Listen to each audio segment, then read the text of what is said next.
that came here. They got here right at the opening. They have seen them for a little bit. This is Tiara up front looking at everybody. This is Tiara. And she used to be the smallest one until probably about 2 months ago. She kind of like trying to race and beat Zola to be the biggest one. Zola has always been the biggest. Currently, Zola back here is almost 26 pounds. She's right behind, probably like around 25 and a half. And then Lulu is our smallest girl, and she's almost 25. They all got raised just a few days ago, which is the only reason I know exactly how much they weigh. But they have made a lot of changing and growing. They are kind of hard to tell apart because one of the ways that a lot of scientists or researchers out in Africa, they're watching cheetahs, or if you go to a zoo and there's like a coalition of males or a bunch of babies together, so they will stay together generally for about the first 2 to 3 years of their life. One of the easy ways, you can usually look at the end of their tail. Not all cheetahs have that white cotton ball, we call it the white tip at the end of their tail, but all 3 girls have a white tip at the bottom of their tail, so it's really hard to just look at them quickly and be able to identify who is who. And as they age, they're getting a little bit easier to tell apart just by looking at them and looking at their face. A lot of times, the way that people will tell the difference between different cheetahs, again, especially if you're out in Africa watching or surveying cheetahs on the savannah, is their spot pattern. So they all have their own individual spot pattern, just like we all have our own individual fingerprints. They're not the same as anyone else's. Their spots are the same, but just like anything else, they're not gaining spots as they grow. They are born with all their spots on their skin, and then their hair just grows out where their spots are. But their spot pattern is more condensed as they're aging. So if you have seen like a picture when they were really little here, their whole bottom half, their spots were so condensed, they almost kind of look like they were black in color. But as they age, they're getting more space in between the spots. So we're still currently walking through any very obvious patterns to tell them apart. So right now, kind of the easiest way is Tiara is the closest. Cheetah cubs have a mantle, what we call it, extra hair that grows on their back that kind of helps blend in, but also kind of makes them look like a honey badger here a little. So you can imagine, again, they kind of look black on their underside, and then this big blonde or whitish coat just down their back makes them look just like a honey badger, which is an animal that no predator or anyone really wants to mess with that out in the beginner's bathroom. So again, great way to camouflage and just look terrifying if they do get spotted. So she still has some of her scraggly mantle left. If you see it kind of by her shoulder blades, it looks really like these long, wispy hairs. So Tiara is the easiest to tell that way. If you're looking at her directly in the face when she's next to her sister, her head's a little bit wider, and she has, it almost looks like someone did her makeup and she has like a cat eye going on with an eyeliner and her little eyelashes. Zola is the biggest, but she hasn't been super easy to look at and tell that she's bigger than the other 2 girls. But her head is a lot more narrow than the other 2. And then Lulu and Tiara also have a shade patch on one of their shoulders. So sometimes if we're looking at them, you might see us try to get a look at each side of them. So Tiara again has the stragglers, but her right shoulder has a little shade patch, and then Lulu has a little shade patch on her left shoulder. And Zola has nothing. So it's also really cool, like I mentioned, they have spots on the skin. So on the area where their hair is a little bit shorter and shaved, you can see the spots on the skin. So cheetahs, also as I mentioned, they will live together for the first 7 years of their life. So their mom has to teach them how to hunt out in Africa, so they'll stay with their mom for about 2 years. And then she will teach them how to hunt and teach them how to kill things. A lot of times, when they're probably around this size, she might bring back something with a broken leg that's easier to catch, so they have to learn how to do this stuff. And then once they're about 2, they're pretty sufficient on their own, so she needs to manipulate her resources and put in all her work to catch the food for all of her cubs. So sometimes survive one 4 to 5, maybe 6 when they're little. And then after she leaves them when they're about 2, they'll all stay together for a whole another year until they're about 3. And cheetahs are typically solitary, so they'll all branch out and go on their own. One of the other things that happens is girls, again, are typically solitary, but a lot of times the brothers will sit together for a whole living. And that's easier for breeding, it's easier to protect your territory, and they can take down bigger prey. So cheetahs are typically only going to take down things maybe 50 pounds or smaller because they're not built, if you've seen John or Monty, the lions over here, or any other big cats, they look like they can take down animals bigger than them because they do what they can. If you look at how a cheetah is built, whether they're a baby or a full-grown adult, they don't look the same. They don't look like they're going to be able to take down huge animals because they can't. So they specialize in taking down smaller prey items, like maybe a Thompson's gazelle or a hare, little rats, but if you were in a coalition and have multiple males, you can work together in a team to take down bigger animals that do weigh several hundred pounds for baby or the different so not gigantic like the lion really wanted to take them. So we'll talk about why they can't defend themselves. Cheetahs are only built for hunting. So people and any other animals, we have a flight or fight response. A lot of animals, they would always rather choose flight, but if they're really put in a spot, they will fight. Cheetahs still, their best option is to get away from the situation. Because if they are injured in any way, they can't run. If they can't run, that means they can't eat.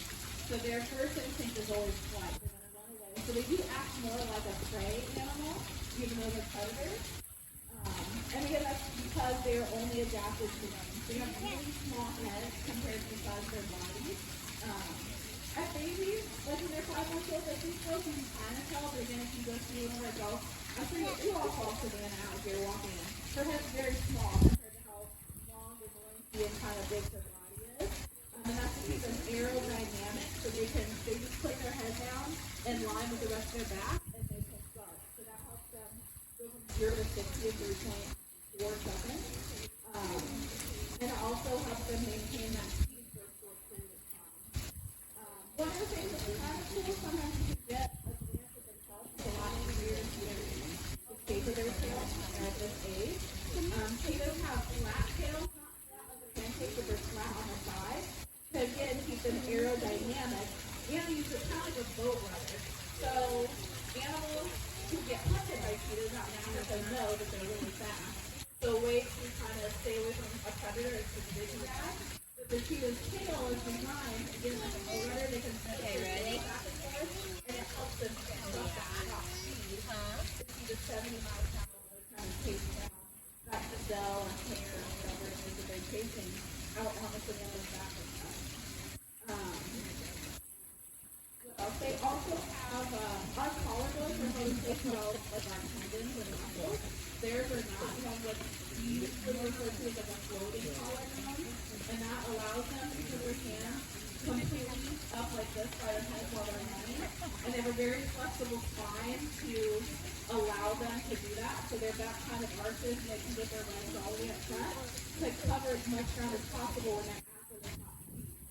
So a girl cheetah, who is probably like around 6 or 7 in her prime, their fastest, maybe 5 years old, they're going to be doing that, extending in their full run with that full speed.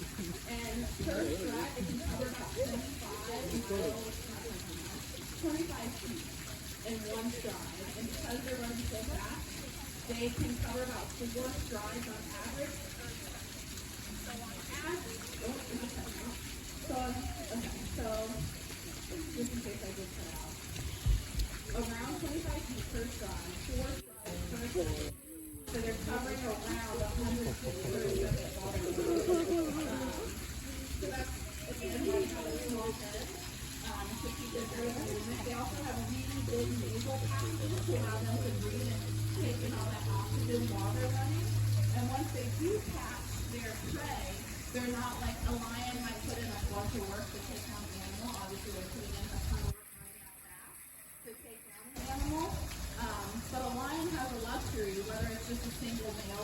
powerful pride lions, they can rest, they can hang out, they can gain their energy back, and then they can eat.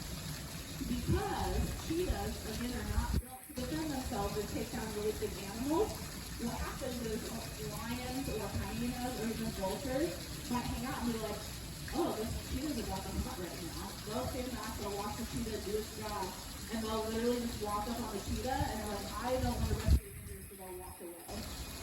So they're very successful hunters, but they don't always get to keep their food because animals will come to kind of scare them away from their food. So what cheetahs do to try to combat that is they don't take that rest time. They need to hold down the animal or suffocate it. And again, they use those big nasal passages to be able to breathe while they're holding that animal down. And then as soon as it dies, they do what's called a bulk feeding, where they eat as fast as possible because they don't know when a lion or hyena or a vulture is going to come up and try to take their food. They just need to get down as much as they can. Do you guys have any questions as I'm rambling? Not rambling. You have a question right there? You have to talk loud because this waterfall is a little bit louder than you think. How do they stay warm? That's a good question. So these girls, they were born in November, and so the only outside experience that they personally have ever really encountered is this kind of weather. They have to be a certain age to stay out or be outside. And they've been getting really hot. Even they hit 70, they're like, oh my god, we've never experienced this. They cannot make it. But inside they have heated floors in a nice warm building. But in Africa, if it can get really cold or chilly at night, they might just hunker down in a spot and try to stay warm. But here at the zoo, they don't have to worry about that because they can always go inside and get warm. But a lot of our students, they were all either born here in Ohio or have lived here since they were younger than these girls, so they're used to the weather. So we have a lot that really enjoy coming out in the snow. Some will hang out in it for a long time. Some just will come out for a few minutes and then go back inside and then come back out. Because they're just like us. They just get adapted to the weather that they grew up in. They're really tough. So the other thing is that cheetahs sometimes they get confused in pictures for leopards. They do look quite a bit different. If you Google it and have pictures right next to each other. One of the ways you can tell them apart is their spot pattern. So a lot of times you might Google I want a cheetah print phone case or whatever, but it's always typically leopard print. Because a cheetah is just solid little black spots. There's a polka dot pattern. Is what their pattern is. And they also have something very specific to them, and that's those mouth lines that come back in their eyes. Some people will call them tear marks. And those are the only lines on a cheetah. Everything else is just a spot pattern or some general spot. Like on their tail, it kind of looks like lines. But it is not. And leopards are also really good at climbing trees, and they'll catch their prey and they'll drag them up into the tree because they're also super strong. You might see young cheetahs like this might climb up a very low tree, like they really like getting up in here. Yesterday this morning, Gola was climbing all the way up on top of the big termite mounds in the yard. But that's basically all cheetahs really do. Because as they age, to protect their body while running, their wrist bones will fuse together so they don't even, as adults, have to really time.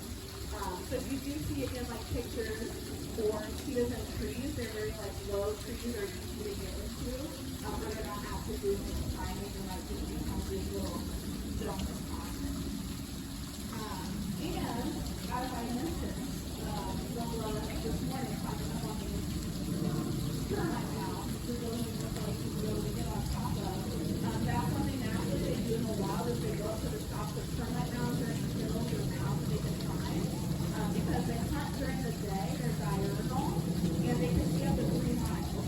They like to go up as high as they can and survey their territory because they're looking for maybe other cheetahs. They might be looking for lions that they have to hide from or run away from. And they're also looking for food items to eat. The 3 miles is kind of insane that they can see that clearly. They do have really big eyes to be able to help them look for spot that prey, which is potentially 2 miles away, 3 miles away. But it's really nice, I guess, to see her as a cub demonstrating those natural behaviors that they like to do. They like to get up somewhere high so they can really walk and look at everything. And now I'm talking about how big their eyes are. And then after learning, you might have been here or other schools where you learn about owls and how big their eyes are. Some of you, so what's really small to make up the fact they have such huge eyes in their head? Brain. Their brains. Cheetahs, if you do a lot of training with them, they're just not the smartest cats out there. They have that huge nasal passage to be able to breathe really well, and that huge, large intake of oxygen. And they have those massive eyes. And we already talked about how little their head is to be able to keep the aerodynamics so quickly. They've got really small brains to make up for that. But then, cheetahs just like they're just as smart as they can be. They need to know when to avoid animals. They need to know how to hunt. And simple basic things like that. So one of our team members actually printed out a 3D adult cheetah brain, and when she brought it in, they were like, oh wow, this is like a juvenile brain? No, it was, I don't know, smaller than 5 kids.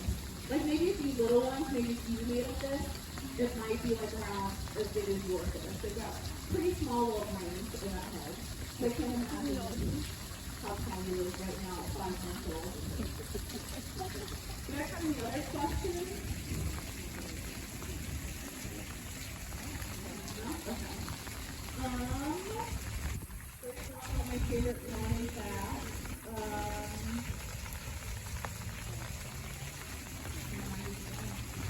we do a lot of training with them. We went back on November 3rd. I think it was November 4th where we picked the date. They all have the same birthday. So they've been here since they were about 4 or 5 days old from the Max Breeding Farm where we breed our cheetahs for the Cheetah Survival Plan. So there were 5 babies born to these survivors.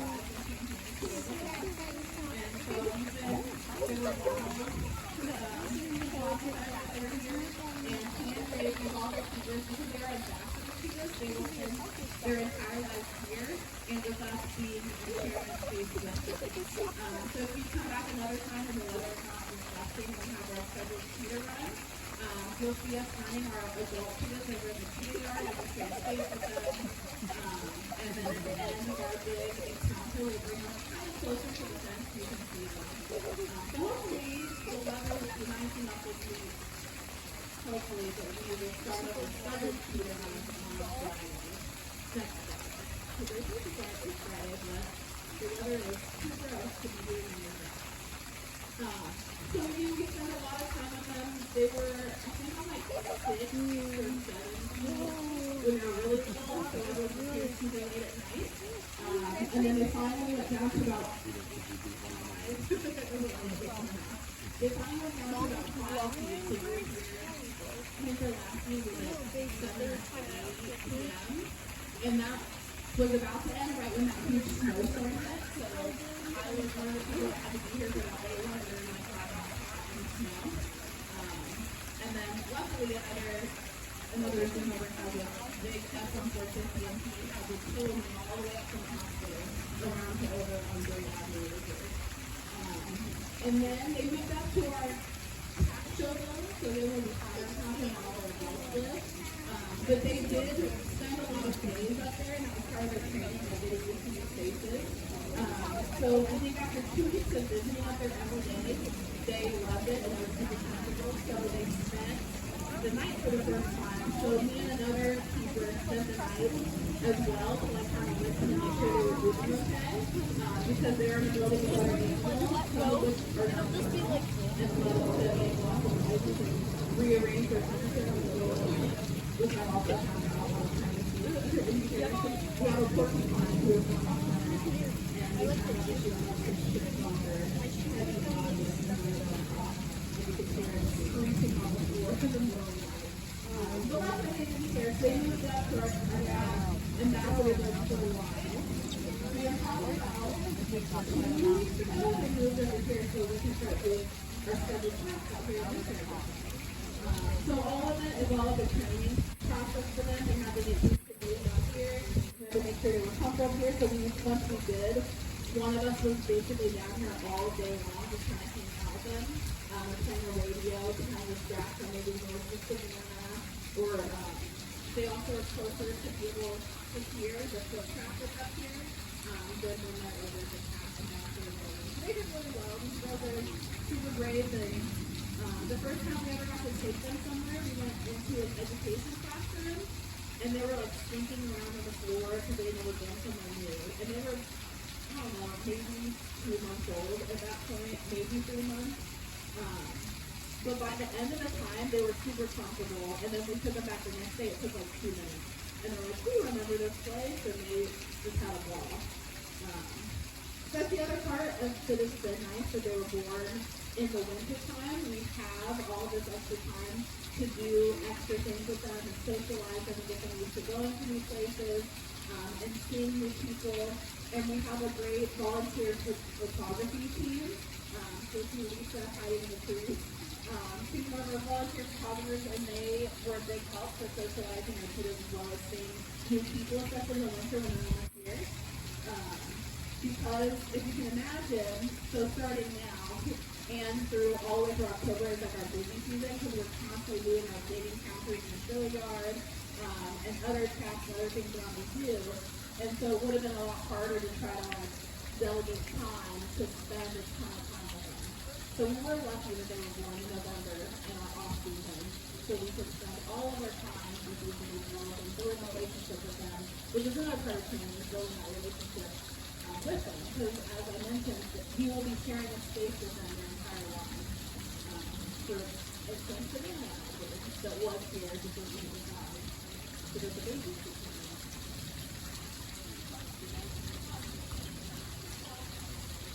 Are they past the solitary? Adults? Yeah, that's a good question. So lions are like the outlier. Like most cat species are solitary, but lions are pride animals. A lot of times people see those cats together and they assume that they're like very social. All cats are social. You might sometimes get them where they are. Most of the time cats are not. So cheetahs as adults, females, most of the time, I don't want to say all the time because there's always an exception to the rule, are always solitary, so they spend their life alone. Once they're about 3, they'll split off from their siblings and they'll live by themselves. And then in a lot of cases, but not all cases, the brothers will stick together and form a coalition, and they will live together. So right now, we don't have, Johnny is our only male right now. We used to have a coalition with boys several years ago, Chance and Bravo. They passed away when they were 17. They were pretty old. And right now, our only 2 current coalitions, which we were like, is a so-called coalition because they're girls. So we have our sisters, Catherine and Willow. If you ever see 2 cheetahs out in our running area together, it's only ever going to be Catherine and Willow because none of our other cheetahs will ever go on together. But they were sisters, and they just always continued to enjoy each other's company and they groom each other and they cuddle. And so they were never separated because they never showed that interest in separating from their sister. And they're 9 now. So the same with these girls, we'll just watch their behavior because it is natural for them to be solitary. So they could reach an age around 3 or 5 and just like not be very interested at all in their sisters. And then in that case, we would have to separate them because that's what's natural for them to do. But hopefully they'll be like Catherine and Willow, and a lot of times it'll happen in the zoo, where these girls might just go and each other's company and stay together and so on. And the reason that might happen in the zoo is because all their needs are met. Like out in Africa, they have to worry about breeding. Like if there's a bunch of us girls together, like who's going to be the one to breed in like one single male comes, which I mean that could happen. They just have to worry about a lot more. So if they don't have like the stresses that they would out in Africa, then their behavior might be a lot like that here. So one of the visible things that you'll see sometimes is they'll theorize. As I was talking about that mantle that they'll grow as babies, they kind of look like little honey badgers. the thought process with cheetah cubs in the zoo, they lose it a lot younger because they don't have the stress of like their mom being able to feed them and not getting sick. I should also mention the mortality rate of cubs in the wild is crazy. I think like 10% live to adulthood. So one of the things that happens naturally, whether they're in the zoo or out in Africa, is if, say there's like a litter of 5 born, but only 2 make it, the mom might decide like, okay, there's already a high mortality rate, like there's not a high chance these 2 cubs are going to make it to adulthood, so she might leave them so that way she can go back to cycling and be bred and have hopefully like a bigger successful litter, or it's not enough to stimulate the milk production and they can just basically starve because their milk's not being produced. So that will happen in Africa and in the zoo. So when that happens in the zoo, they can either be pulled and hand raised, which happens a lot, especially with our department, or they can be cross-fostered. So there was actually a male that we were potentially going to get this past winter. He was born out in Oregon and he was the only surviving cub, so they had to pull it. But out at Mass Farm, where these guys are from, a mom had just had babies, and so they shipped him here, and he was placed with those other babies, and the mom just took care of it like it was her own. So it was going to be like, if she decided like this is not my baby, then we probably would have gotten him to hand raise him. And because he was a single parent cub, we would have also gotten a dog for him because they do need that fair sibling of family for them to grow up with their siblings.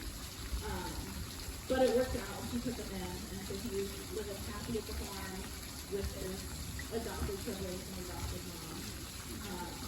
So that's the case with them. So yeah, they have a very high mortality rate, especially out in Africa. So there's a lot of stuff to worry about. Predation, getting sick. Me and one of my coworkers had the chance to go to Kenya a few years ago, and we saw a mom and babies who were just eating in there. They all look like they were pregnant. They eating so much, they wore. But one of them, when we zoomed in the picture, its back was all messed up. And we knew it probably was going to be one of the ones that didn't survive the war. It was cool to be able to see. She had, I think there were 2 of them, and the other one was really healthy. You got a question with the green hood? You gotta talk really loud.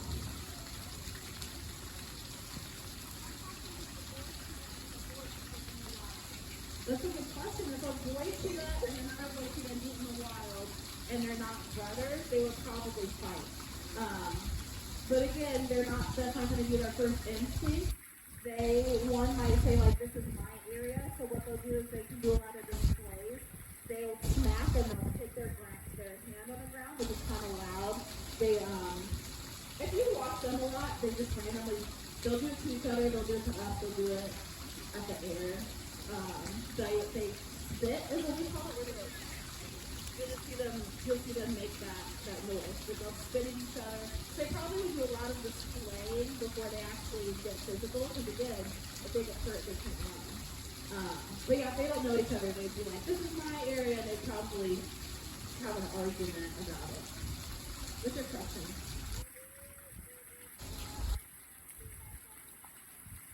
How do you tell the difference between a boy cheetah and a girl cheetah?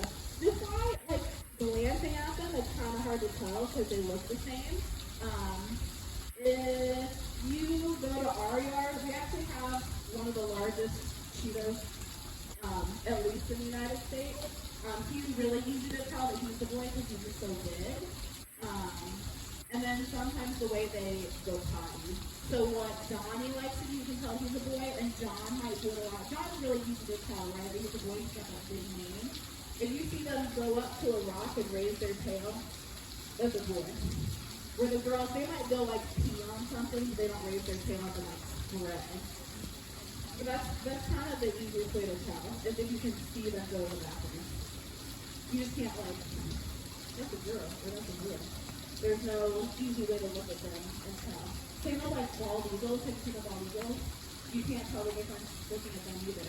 Unless they're next to each other, the bigger one is the girl. The girls are all bigger in the raptor community than the boys.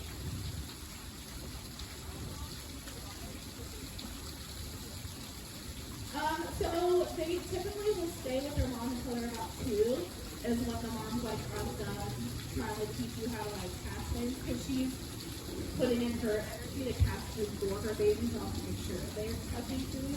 So she leaves them around 2, and then for like the next 6 months to a year, all the babies will stay together until they're about 3, and then they essentially will spread off and go solitary. With the exception of sometimes boys will form coalitions with brothers. Yeah, no, the males, so in the Cheetah world, it's girls' choice. So sometimes you'll have like females are the ones that will kind of walk around a little bit more, and they might find a male or a coalition of males, and they'll breed, and because they just don't want to live together at all. It's just they're there for breeding, and they might spend a few days together to like ensure that it's happened, but then they just split off. So they just typically it's solely solitary cats. Yeah. Good question. Thanks for sticking it out in the rain. Yeah. The males are typically bigger. Again, it's just like a typical thing. There are some smaller males. I went to this, like a cheetah comic not long ago, and they had, one of the dudes had a couple males that were like 70 pounds, which to us is wild, because our other older male that halfway at 16 not long ago, like hung out at 110, and all of our girls are 90 pounds. But yeah, it's just like the individual. Like typically the boys are bigger, but then it just depends on the individual. We were talking about, so Donnie is the biggest cheetah you can find, at least in North America, 135 pounds. Columbus has a male that's taller than Donnie, which is crazy. Like his legs are so long, but he's probably about 10 pounds less than Donnie. And then they have a female that's like 60 pounds, which looks like a little dog. But then other dudes have these little like 60, 70 pound males, which is also good. Insane to me because all our girls are 90 pounds. If they're in the 80s, they're kind of skinny, and they get a little diet increase. It's about time for them to go inside. Do you guys have any other last questions while we run away?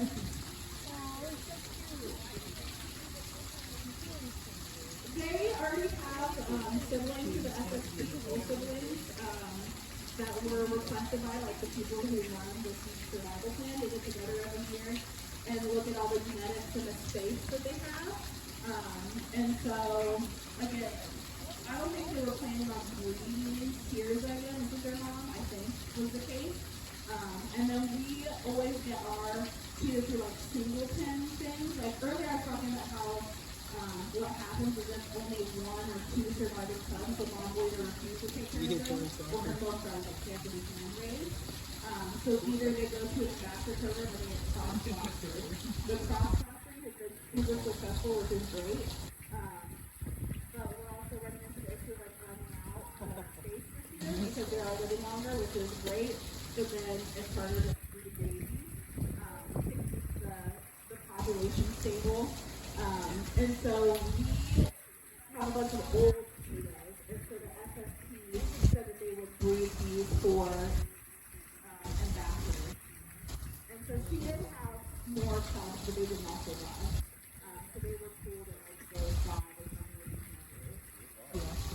But she's a good mom to the ones that didn't use it. She tried to, usually they kind of like do what they used to, not long after the cubs passed away, but I think it was like, extra touching.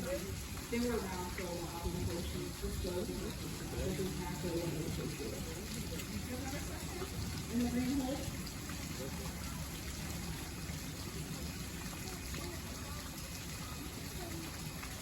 If a girl cheetah meets a girl, the same thing as like 2 strange boys. It's like, get away from me. Just like each other and spit and pinch and kiss around each other. They just don't like being around each other because they want to be by themselves. Good question. Yeah. Thank you all for joining us. Looks like they successfully got inside. And they're now on a set schedule, 2:30 Friday through Monday. If you want to see them, see them on Saturday. Thank you all.